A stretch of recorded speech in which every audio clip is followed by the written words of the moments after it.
എല്ലാരും എന്നെ എടുക്കുവാണോ? എല്ലാരും ചോറൊക്കെ ഉണ്ടോ? ഞങ്ങൾക്ക് ഇവിടെ കറണ്ടും ഇല്ല, ഒന്നുമില്ല.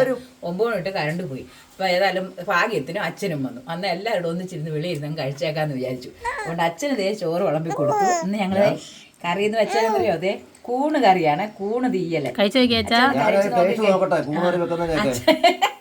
എങ്ങനെയുണ്ടെന്ന് പറയാ. സൂപ്പർ, അടിപൊളി അടിപൊളി കറിയാ. ഞങ്ങൾക്ക് കൂണ് കറിയും പിന്നെ പറയാ ചെന്നാക്ക കറിയാന്ന് മങ്കട തല. എന്നെ രാവിലെ ചോദിച്ച പോലെ മങ്കട തല അച്ഛനുള്ളൂ, അച്ഛൻ ഇഷ്ടം അതാണ്. പിന്നെ പയർ തോരനെ മുളക് ഇടിച്ചത്, രാവിലത്തെ മുളക് ഇടിച്ചതാ, കാന്താരിയും ചുവന്നുള്ളിയും വെളിച്ചെണ്ണയും കൂടെ ചേർത്ത് മുളക് ഇടിച്ചു വെച്ചത്. സൂപ്പർ കറി. അച്ഛനാണ് ഞങ്ങൾ ചോറ് വിളമ്പി കൊടുത്തത്. പാത്രം മാറിയിട്ടുണ്ടല്ലോ, മാറിയിട്ടുണ്ട്. ഞങ്ങൾ ഇന്ന് പാത്രം ഇന്നലെ മോൻ പുതിയ പാത്രം കൊണ്ടുവന്നതാണ്.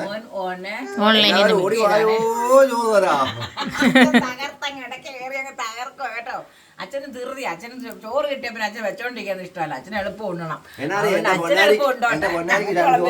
ഇന്നലെ നിന്ന് നമുക്കത് പയറ്, മീൻകറി, മാങ്ങാച്ചാർ. അച്ഛന് വേണോ? മാങ്ങാച്ചാർ വേണ്ട. പിന്നെ നമുക്കത് കൂണ്, തീയല് വെച്ച് കൂണ്, ഇതെല്ലാം കൂട്ടി ഇന്ന് നമ്മളത് ചോറുണ്ടാക്കിയിട്ടുണ്ട്. എല്ലാരും ചോറുണ്ടാൻ ഒരുമിച്ച് പറഞ്ഞാൽ ചോറുണ്ണാൻ എല്ലാരും ഓടി വായോ ചോറുണ്ണ.